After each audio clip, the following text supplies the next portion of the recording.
Good morning. My name is Rudy Prosser, and I'm an instructor with ESRI based out of the Olympia, Washington office. Joining me today is Nathan Warmerdam, who is a product engineer with the geoprocessing team here in Redlands. We want to welcome you all to today's live seminar. Today's topic is using geoprocessing services. We will take a look at, in the first part of it, authoring and publishing those geoprocessing services, a quick review, and then we'll get into the core of today's topic, using ArcGIS Server geoprocessing services in a variety of clients: ArcGIS Desktop, the web mapping application, and ArcGIS Explorer. The format is, for each of the application sections, we will cover connecting to the server, adding a service, using a service, and getting results back from the server. Each of the topics will be followed by a software demonstration, a review, and a Q&A session. So the first section is a review of authoring and publishing geoprocessing services. A geoprocessing service is a GIS web service that serves a set of geoprocessing tools, executes a tool on the server, and returns results over the web. The benefit of a geoprocessing server is that we can give users access to geoprocessing functionality and have that execute on the server. So we can share models and tools with other users. We can take your work and capture that in the form of a model and publish it to ArcGIS server, and therefore share our analyst expertise. We can centralize all of the processing of the data right there on the server, and we can provide geoprocessing functionality for those lighter weight clients, such as the web mapping application in ArcGIS Explorer. And because all of the geoprocessing functionality is encapsulated in a model, we don't have to do any programming. So when you author a geoprocessing service, you want to make sure that you know exactly what you want the service to do and how you want it to behave. And you make sure that you capture all of this functionality in that model. What you'll need to account for are model parameters. These are the inputs and outputs from your model. The source data, this is data used in the model, any intermediate data that's generated as the model processes, and the model output, the final results that you get. Now, when you publish your geoprocessing service, you can do this using either ArcCatalog or ArcGIS Server Manager. And you can publish it in one of two formats. You can publish the model all by itself in the form of publishing its toolbox, or you can publish the model as a map with a tool layer where we've dragged that model into the table of contents or the map. Whenever we publish a map document or toolbox to ArcGIS server, the server will read the contents of that map document or toolbox, store that information about its location and all the individual parameters used in that model, and it does not copy the map or toolbox to the server. So ArcGIS server must always have access to all the resources that you use in the map or toolbox. These include the map document, any layer files or data sets that you use, any additional models or tools that you incorporate into your model. The server must have access to all these resources. So to make sure you successfully can publish your model so others can use it, here's a checklist for authoring and publishing. Each of these is a requirement that has to be done to successfully publish your model. So you want to set ArcMap and ArcCatalog Scratch workspace while you are building your model. Make sure all of the model parameters are supported data types. Make sure all the inputs and the outputs you've marked as a model parameter, and all the intermediate data, and only the intermediate data, you've marked as managed, so it gets written to the Scratch workspace. You want to make sure that you write final data to the Scratch workspace by using the %Scratch workspace %inline variable.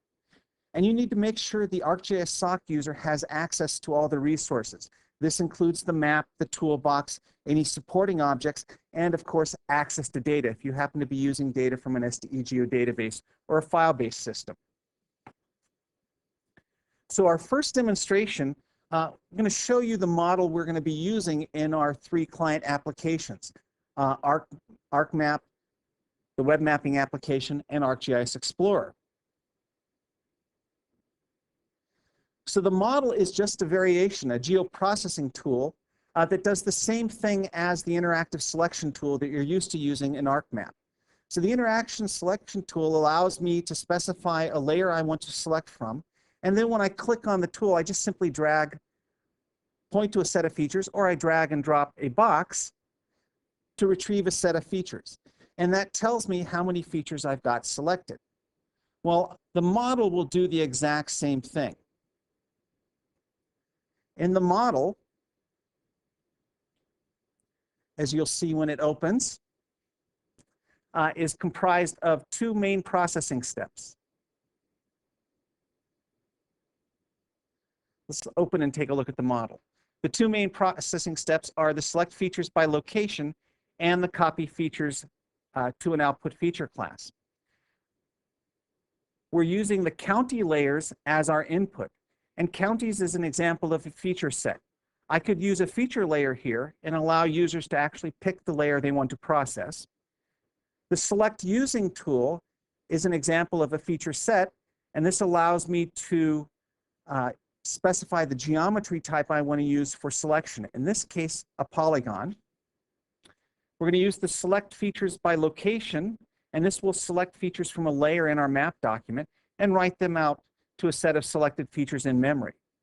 We will then copy that set of selected features to an output feature class, and we'll also count the number of features that we outputted to that feature class and return that as the number selected. So what we end up with is a set of selected features and the number of features that we have selected. The way the model works is to open it, and we're going to run it in ArcMap. This is just a standard tool. It's running locally. And notice we have our select using tool, and we can drag and drop a box on the map. And because we're running this locally, we can also specify where to actually write this model out. And I'm going to put it into a Scratch geodatabase. And when I click on OK, the model starts executing. And the model while the model is executing, I can't do anything with ArcMap. I can't switch to the results tab or look at the index until the model is completed. Once the model is completed, we find out how many features we've got selected, and it also adds the features to the display. And we can see that we now have a selected set of features. And these are the ones that were intersected by the box I drew. So we've got the model. This is the model that we've published to ArcGIS server.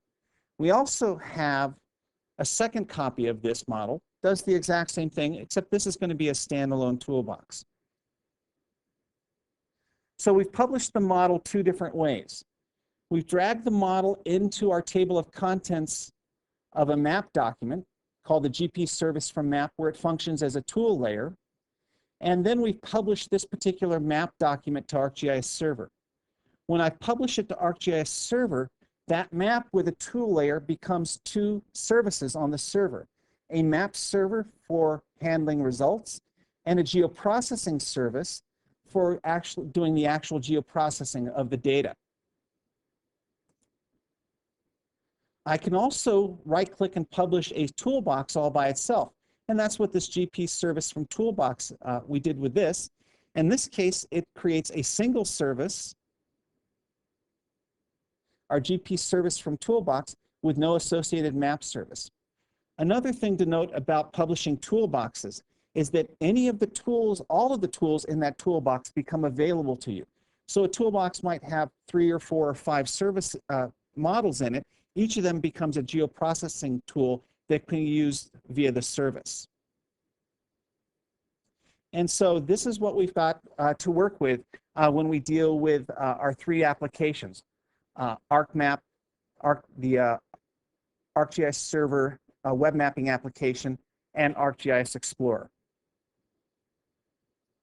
So in this first section, we took a look at the definition of a geoprocessing service and the benefits of using geoprocessing service. We went through the steps of authoring and publishing geoprocessing services. And we also looked at a checklist to make sure that you can successfully publish your models as geoprocessing services. So let's get into the core of the presentation. We're going to take a look at geoprocessing services in the three main applications: ArcGIS Desktop, the web mapping application, and ArcGIS Explorer. So the first one we're going to take a look at is Desktop. Desktop is the most capable of our applications that we're working with. You can do more with Desktop than you can with the other two. The first thing you need to be able to do is connect to ArcGIS Server. And we can connect in one of two ways. The first connection is referred to as an HTTP connection. And in this case, we're going to connect via the web server, and we can connect to any services that are available on the internet as long as we know the URL for that web server that's hosting those geoprocessing services. And now all the interactions will occur via that web server. The second technique for publishing or for connecting to our server instance is via a local connection. And in a local connection, we're going to connect to our server within our local area network. And this will require that we are members of the ArcGIS users group. When we use a local connection, it's both a heavier weight connection, we can do more with it, and also we can only connect to services or an ArcGIS server instance that resides within our local area network. We can't reach out and use additional services that are on the internet via a local connection. Once we've connected to our ArcGIS server instance, we can go about adding a geoprocessing service to our ArcMap. We do this by adding a toolbox. It's the same process you'd use to add a toolbox from your local system. You open ArcToolbox, you right-click and choose Add an Existing Toolbox, and rather than navigating to a folder on your file system, you navigate to your ArcGIS server connection, connect in, and select the geoprocessing service you want. They will appear on the server as toolboxes.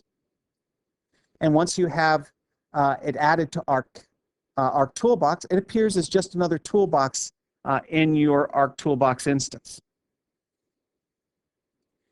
To use the service, you use it the same way as you would use a local tool.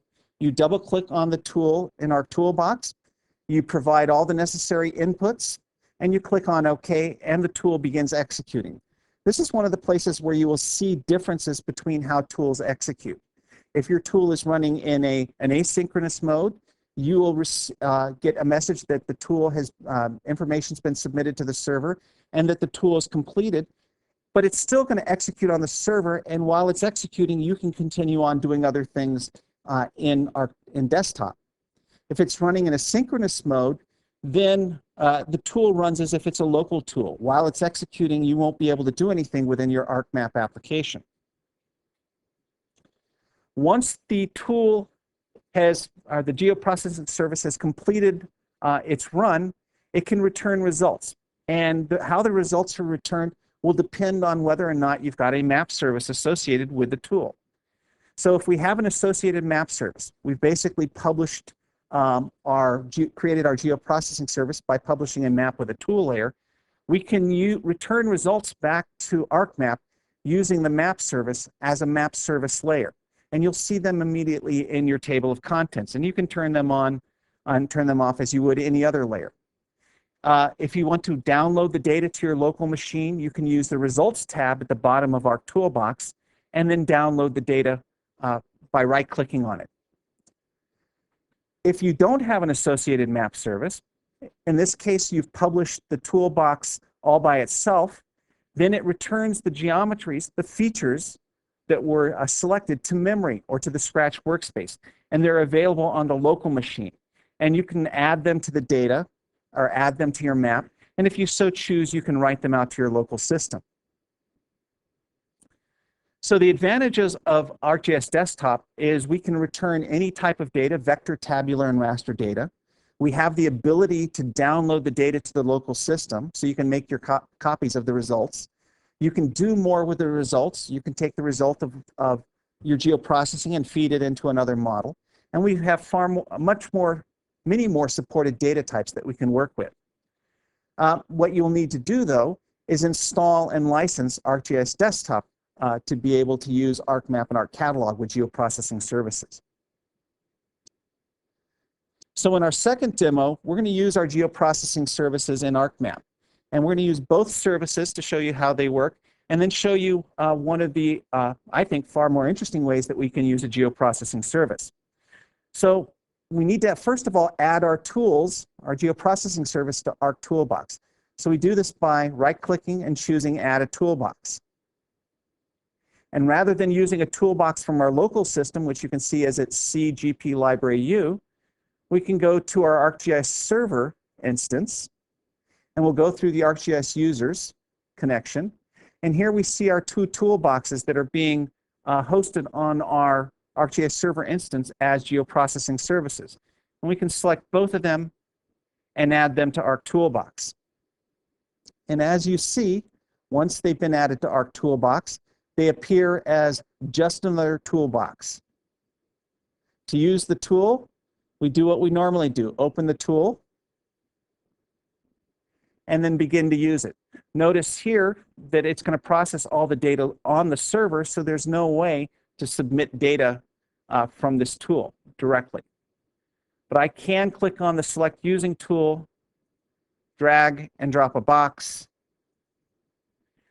and any of the layers or features that intersect this particular area will be selected. So click on OK. And while it's running, notice it's told me it's completed and it's submitted the job to server. I can close the dialog and perform other operations. For instance, I can measure the distance from Seattle to Boise and find out how far it is while the model is running. Once the model has completed running on the server, because we have an associated map service with it, it will add the results to the table of contents where we can turn them on. Now, we haven't gotten any data back. The data still resides on the server, and we can find this out by clicking on the properties of the layer. And on the source tab of the properties, we can see that the data type in this case is an ArcGIS map service, and we can find out where it's currently located.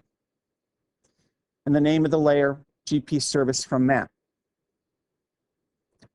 We can toggle these on and on like we do any layer in our map.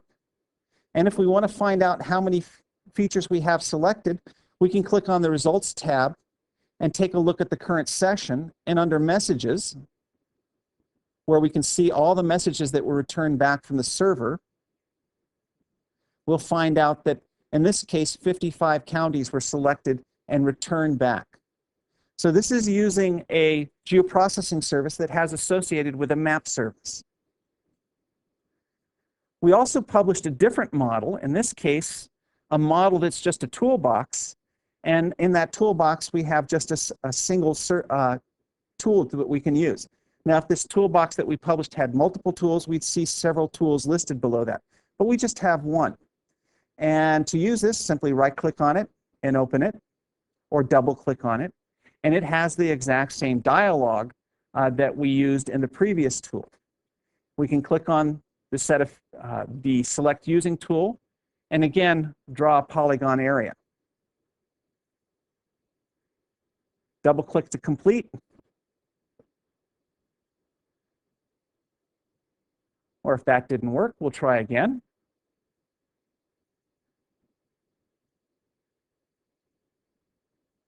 There we go. So now what we'll find is all the counties that intersect this particular polygon. So by clicking on OK, we submit the job to ArcGIS server. Now this service is running in a synchronous mode, which means it will behave like a tool would if it were a local tool. I won't be able to use any of my other tools. So I can't, for instance, close it because it's not completed. I can't switch over and use the measurement tool. And I also can't monitor the results coming back from the server by clicking on the Results tab. I have to wait until it's done. And once it's completed, we don't see the data in the map, but if we want to see that data, we can actually click on the Results tab and scroll up to the top of it, and we can see that it's run. In this case, this is the 4th time this model has run. We find the number of features selected, 72. And we can also see that the output feature class is currently located in temp, local temp, and we can choose to add to display. Once we add it to display, we can find out additional information about this layer. We can also right-click on it and choose to export data.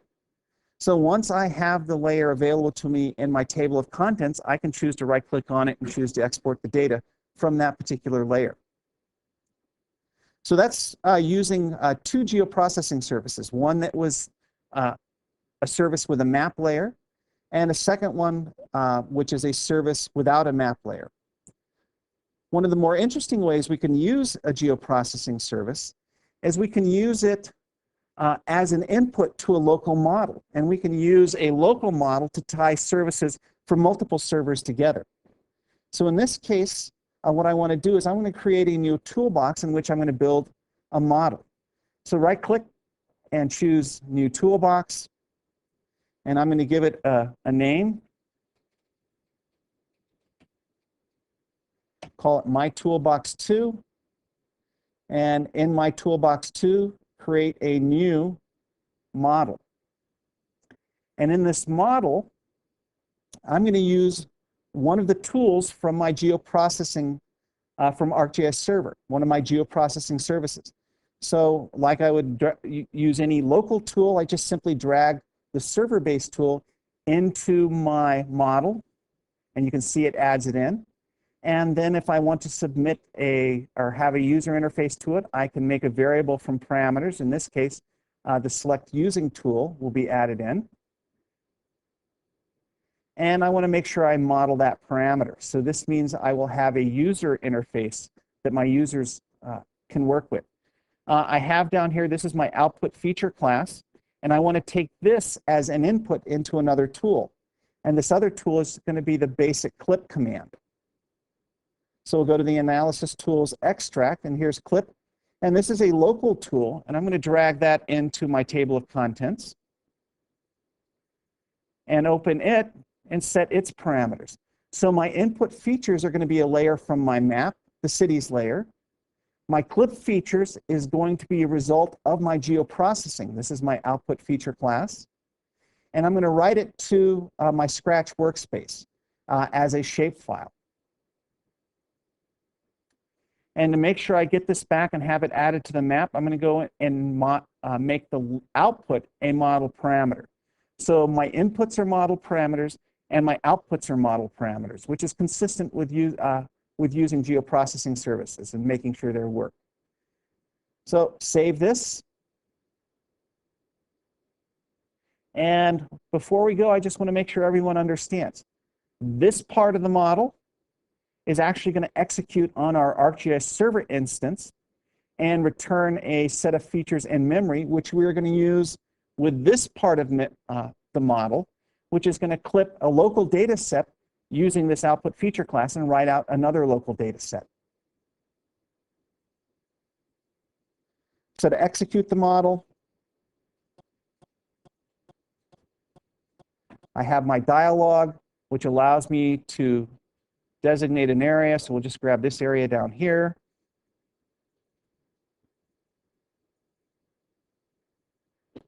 And there we go. Finally allows me to complete. I can specify where I want to put it, because this is going to, again, be a local data set, and click on OK. And it begins executing. Part of this will be executed on the server, and then part of this will be executed locally. And so it began the clip portion, as we can see here. It's executing locally. And now I have a new feature class, or a new layer in my map called Select Cities. And you can see that it returned a set of select cities. And I can prove that this is a local data set because we've got it written to our Scratch workspace as Cell Cities Clip 5. So in this last case, we used a tool from our ArcGIS server instance as just another step in our geoprocessing model that we created. So in this first section on the client applications, we looked at connecting to ArcGIS server, adding a geoprocessing service, using that geoprocessing service in ArcMap, and then returning results to ArcMap. And so at this point in time, I'd like to turn it over to Nathan to answer a few of your questions. Thanks, Rudy. The first question is from Carissa and Devin. And the question is any particular level of license required to utilize the geoprocessing services. So this question is asking, what level of ArcGIS server do I need to enable geoprocessing services? And the answer to that is that you can get one of two licenses to enable geoprocessing. If you get the standard license of ArcGIS server, you will enable the use of all the ArcView level tools. If you get the advanced license of ArcGIS server, you will enable the use of all the ArcInfo level tools. The next question is from Quabina and Corona. And the question is, do I need to install ArcMap on the server hosting ArcGIS server to grant permission to the toolbox? The answer to that is no. You can actually author your toolbox anywhere you want on any other machine that has an ArcMap license. What you need to do, and what we recommend, is that you then copy that toolbox and the data associated with it to the server. And then you can publish geoprocessing services using the ArcGIS Manager application to administer the server. So you don't necessarily have to have ArcMap installed on the same machine as you have ArcGIS server installed on, but it does make things typically easier. The next question is kind of a multiple person question. There's a couple of people that have been asking this question, and the question is essentially this. What benefit does a tool layer bring? So this question is saying, well, when I publish a map document with a tool layer in it, well, why would I do that? Well, there's a number of reasons. The first reason is that perhaps you don't want your users to get the data that is resulting from your geoprocessing service. You really only want them to look at a picture of the results. So in that case, you'd want to use a tool layer and then restrict the number of features that can be transported to the client. So in that case, you would run your geoprocessing service, the server would render it on the server, and then the client would just be responsible for displaying the picture of the results that the server gave to it. This kind of answers a question from Gary and Corona, who is talking about custom symbology that he has set up for his particular result. He wants to have some custom symbology for his result, but he knows that the clients are not capable of drawing the symbology. And so what's the strategy for letting clients see the symbology that you desire, but not having to do any customizing on the client? And again, the solution there is to do all the symbology on the server. So make a tool layer, publish a geoprocessing service with an associated map service. And then when the clients run that service, the server will draw the result. And then the client will simply be responsible for drawing an image of that, or using that image that the server draws on the client to show the results. They're not going to get the features back and be responsible for drawing it as they would if it was a geoprocessing service by itself. I'm going to answer one more question, and that question is, can I use local data with my geoprocessing service on the server? So this question is, in essence, how do I send data from my local machine to my server machine and have that server process that data? Out of the box, using the UI at 9.2, this is not possible. There's no way to upload a feature class to the server. There are a number of strategies for taking care of this, and we have enhancements at 9.3 to address this. The first strategy is that you could programmatically do this. So programmatically, the input can be set to be a feature set type.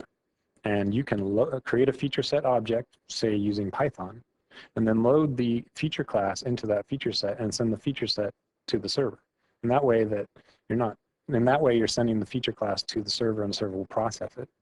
Another strategy is to have a zip tool that you create on the server that takes a zip file, because file is a supported parameter type, takes a zip file, unzips it, and then processes the contents of it with the model. So that's another strategy. To address these needs at 9.3, we have enhanced the feature set control so that you can do this through the user interface. The parameter type is still feature set, but we've given users the ability to load a feature class, the features of a feature class, into the feature set control or into the feature set parameter through the UI, and then send those to the service. And the service will then process your feature class. So that's the questions that we have for now, and I'm going to send it back to Rudy. Thanks, Nathan. The next section we're going to take a look at is using geoprocessing services in the web mapping application. And when we work with the web mapping application, we need to remember that, first of all, we need to create that. And the administrator is the user who goes about adding and configuring the geoprocessing task to the web mapping application. Users who take advantage of our web mapping application will see that geoprocessing service as a task in the task section of the user interface. So this is a two-step process. We first of all have to create our web mapping application. And within the web mapping application, there's a section on tasks. And in that section, we select the task we want to add. There's a set of already available tasks, and we simply click on the geoprocessing task and add it to our current task list. We then click on the Supporting Services tab that will allow us to specify which geoprocessing services we want to use in our web mapping application.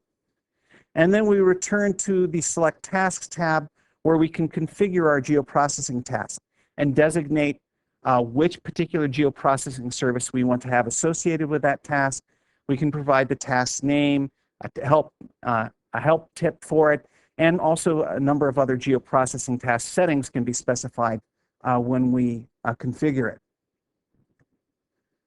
The way the task will appear in our web mapping application is listed in the tasks section on the left-hand side. And you'll see in the illustration we have under task the Select and Count task. By clicking on that, it opens up the Select and Count tool, and that tool has the exact same look and feel as the one we saw in ArcMap. So if you'll notice, when we use the tool locally, when we use the tool with ArcMap as a geoprocessing service, and now is when we're going to use the tool in our web mapping application, it has the exact same look and feel. And this was done by design. The task will operate the exact same way as it did in the original model. Results are going to be returned to the results window.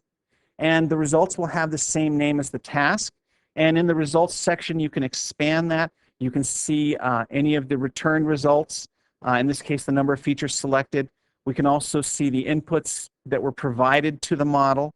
And we can also see the messages that were sent back to our web mapping application by the server so we can get an idea of performance times or monitor what was done.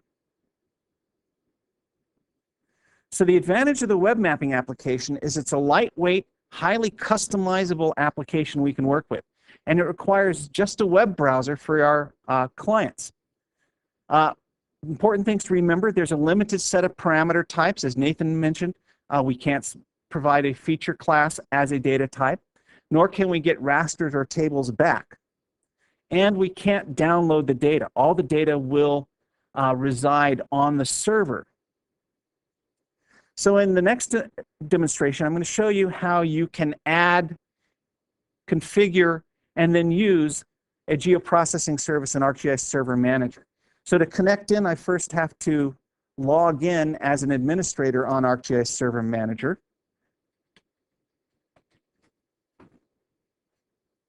And checking under services, you'll notice that we have a set of 4 services. I'm going to use the base map service to provide a background for my geoprocessing, and then use the geoprocessing service from map, this geoprocessing service, to actually do all the work and use the map service that's associated with it to return the result. And that way I split the workload between 2 different services instead of having one service do all the work. So to create the application, click on the Applications tab, and then choose Create Web Application. And then the Web Applications wizard will launch, and I can give this a name, Demo 3 again, and click on Next. And here's where I can designate which services, map services, I want to display. And I could add both of them, but I just want to grab the map service, my base map service, and add that in. And click on Next. And here's where I can start configuring my geoprocessing. So I click on Geoprocessing and Add, and that moves it over to the right-hand side. The next thing to do is add the supporting services. And so I go again to my ArcGIS Server instance, and I can actually select both of these services and add them at one time. We'll grab the second one, click on Add. There we have our GP service from Toolbox and GP service from Map. And I need to then return back to the select tags, click on my geoprocessing, and choose configure. And this will launch the task configuration window. And here's where I can give my task a name. This is what will appear in the client to the clients.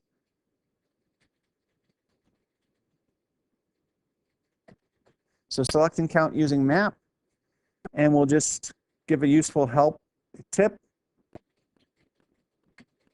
Select and count features. And notice that I've got geoprocessing services available from 2 services. And so here's where I can specify which particular geoprocessing service I want to have associated with this task. Down below, I can designate how often I want my client application, my web mapping application, to query the server to see how it's doing. Default is 10 seconds. I can tell it where I want it to write the output for this model on the server. And then I can also limit the amount of data that can be transferred. So as Nathan mentioned about moving data back and forth, submitting a file, here's where I can limit the size of that file so I don't have users that try to send me a gigabyte for geoprocessing. Clicking on OK, we now have our new task added to the current task list. And then we can continue on with creating our web mapping application. And the rest of this is going to go about just creating the look and feel of our web mapping application. So I'm going to click on Finish, and it's going to launch in my browser for me. And here's the URL I have to remember and put on my website for users who want to take advantage of this service. And notice that it opens up, and I have under Tasks my geoprocessing task. And when I click on that, I get the exact same dialog, very similar to what I saw in ArcMap. I've got my Select Using tool, and I can click on the polygon object and simply drag and drop polygon on the screen. Here's my selection area, and then click on Submit. When I click on Submit, it passes it on to the server, and while it's running, I can look at the inputs. I can also switch to another tool and do measurements while it's running, and find out how far it was in miles, in this case, between the data points that I clicked on. Or I can say in feet, and it does a measurement for me. So I can actually, because this service is running in asynchronous mode, I can do things with my web mapping application while the service is actually doing the work back on the ArcGIS server instance. Now I have my results, and you'll see in the results we still have our polygon selection area, and then the resulting selected counties. If I want to find out how many counties I have, just simply switch to this results section and look under output feature class. In this case, I've got 43 counties. I can toggle them on and off here. I can also toggle off my select using tool so I can see just my counties. Now, these data sets only exist on the server. All I got back in this case was a map. And notice that the only thing I can do to actually look at the features is see them displayed on the map. So in this section, we took a look at the web mapping application and adding and configuring a geoprocessing task to your web mapping application. And then finally, using that geoprocessing task and getting results back from it. So now I'll turn it back over to Nathan, who's going to answer a few more of your questions. Thanks, Rudy. First, I'm going to address the web mapping application question that we have. And this is from Amrit Paul, who asks, how can you access layer names in a geoprocessing service in a web mapping application? Now, what this is asking is, can I access other layers in a web mapping application with my in my geoprocessing service UI? And the answer to that is no. The geoprocessing service UI does not have access to the layers in a web mapping application. If you published a map document that was a tool layer, your geoprocessing service will have access to the layers in that source map document on the server, but not layers on the client. The next question is a very good question from Jamie. He asks, can the data reside on a second ArcSDE server, or does it have to reside on the same server as ArcGIS server? And the answer to that is of course, the data can, of course, reside on a second ArcSDE server, and the geoprocessing service will be able to access that. If you watched our first presentation, we showed how you should go about referencing ArcSDE data with a geoprocessing service. And I highly recommend you view that session.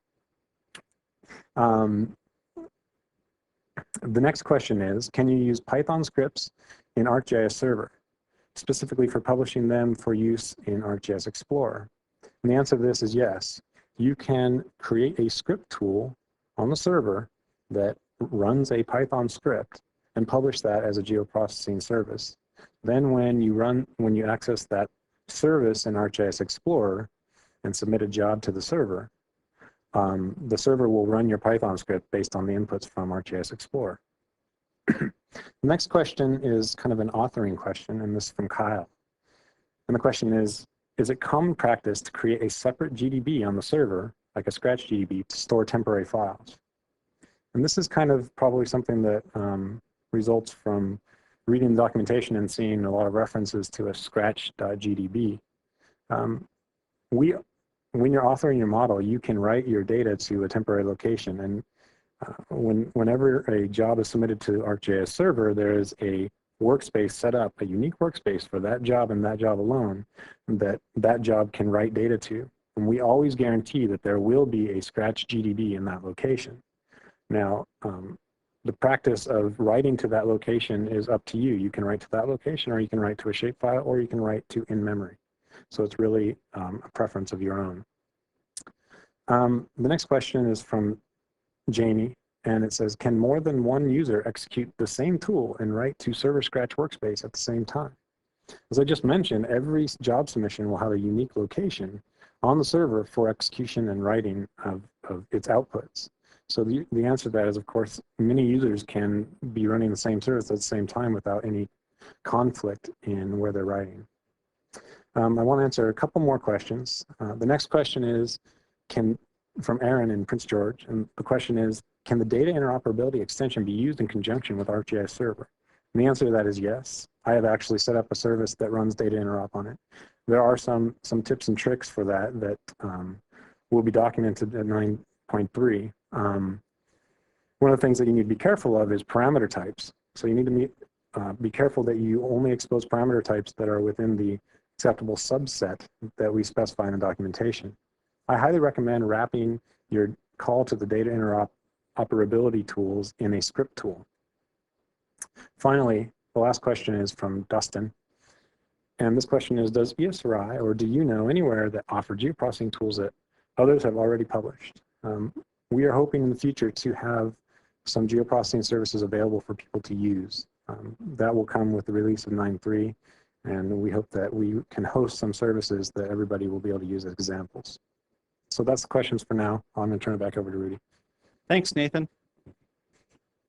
So the last section we're going to take a look at is geoprocessing services in ArcGIS Explorer.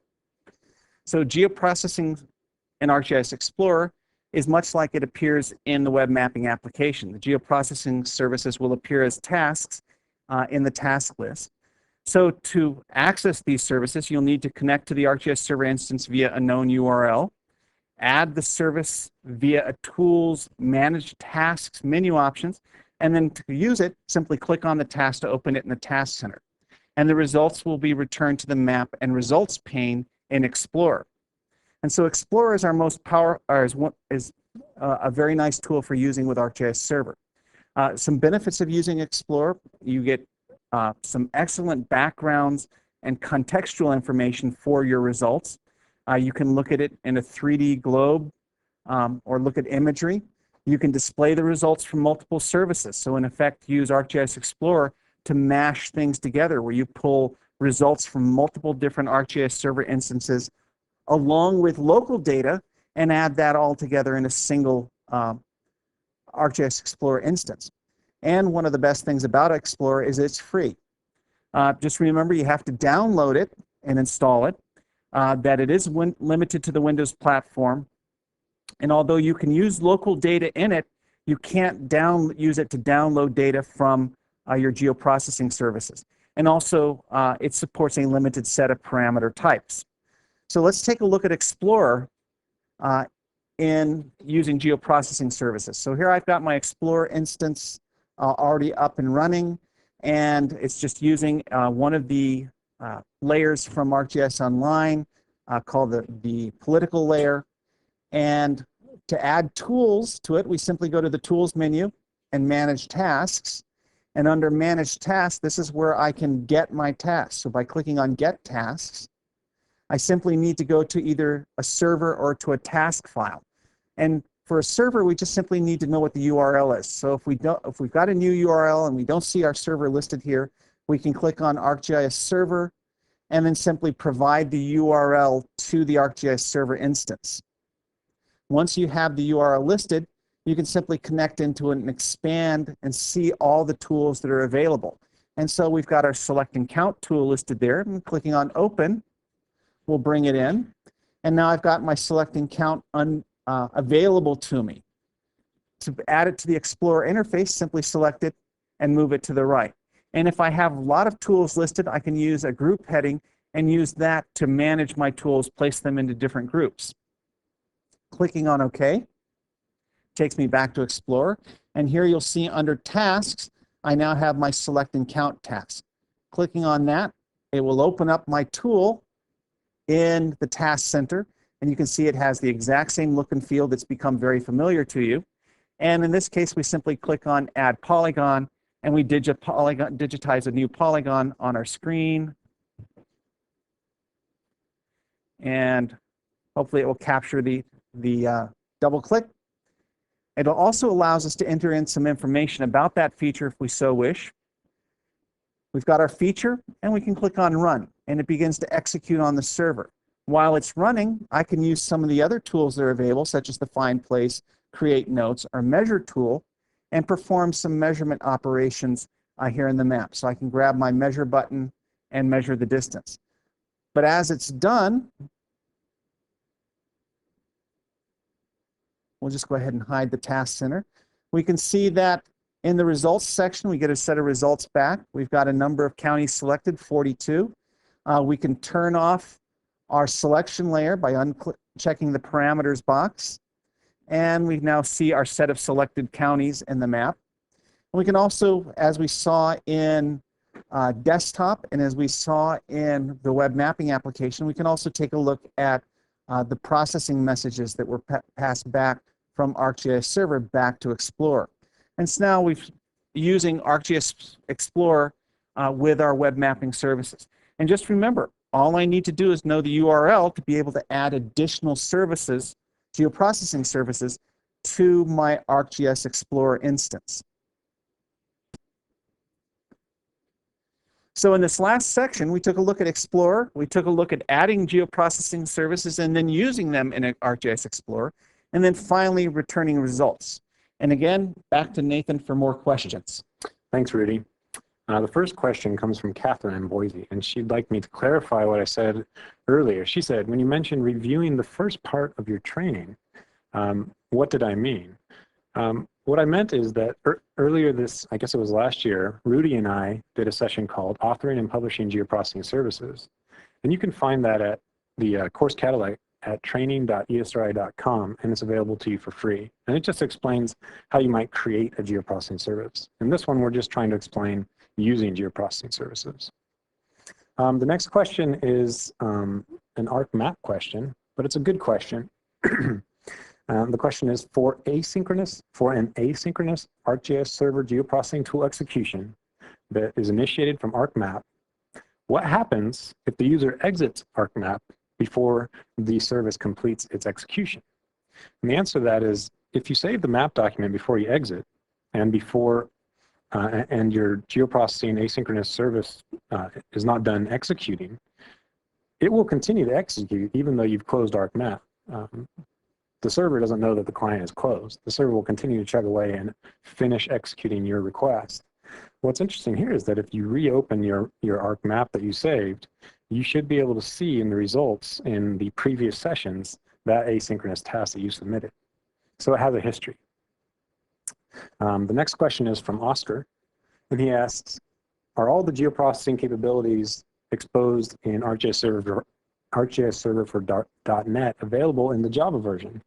And the answer to that is yes. They have the equivalent functionality when it comes to geoprocessing services. Finally, I'm going to answer a question from Jose.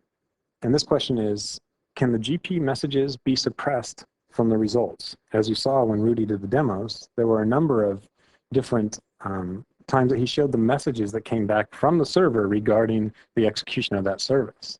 And I understand that many people might be concerned that those messages are showing proprietary workflows or data locations. One way to, first of all, in 9.3, there's an enhancement that as a property of the service, you can simply suppress the messages that come back from that service. So we've done that at 9.3. But there are a couple of strategies at 9.2. The best strategy is to simply wrap your workflow in a Python script. When you make a Python script tool, you control every message that goes back from your tool. So you can reveal as much or as little information as you want. So that's the strategy I would approach if I wanted to suppress the messages. That's all the questions we have here. I'm going to turn it back over to Rudy. Before we go, I'd like to point out a few additional resources that you can take advantage of. We have a number of classes in instructor-led training on ArcGIS Server. This is the Introduction to ArcGIS Server class, and then Developing Applications for ArcGIS Server. This class is available to you in two flavors, a .NET and a Java. On Virtual Campus at training.esri.com, you will find a number of recorded live training seminars, including 2 on ArcGIS Server, Authoring and Publishing Geoprocessing Services. And this is the one that Nathan and I did in October that you can view there that covers those 2 steps. And then also Authoring and Publishing Optimized Map Services. And other valuable resources, support.esri.com, the support website where you can have access to technical articles, tips and tricks. And one place I take a look in, I noticed a number of questions about where can we find models. Take a look in ArcScripts and see if anyone is publishing their geoprocessing tools there. But you'll find in the help system articles on sharing tools and toolboxes, and also sharing tools on ArcGIS Server. We also find in the help system a number of tutorials on publishing geoprocessing services. And in addition, take a look at the blogs. Under the ArcGIS developer blog, you'll find a number of articles dealing with some of the topics that we covered in this particular session. So your comments help us improve our seminars. Please take a moment to complete our survey. Just click the Give Us Feedback link to take the survey. We hope you've enjoyed today's seminar. On behalf of ESRI, I'd like to thank you all for attending.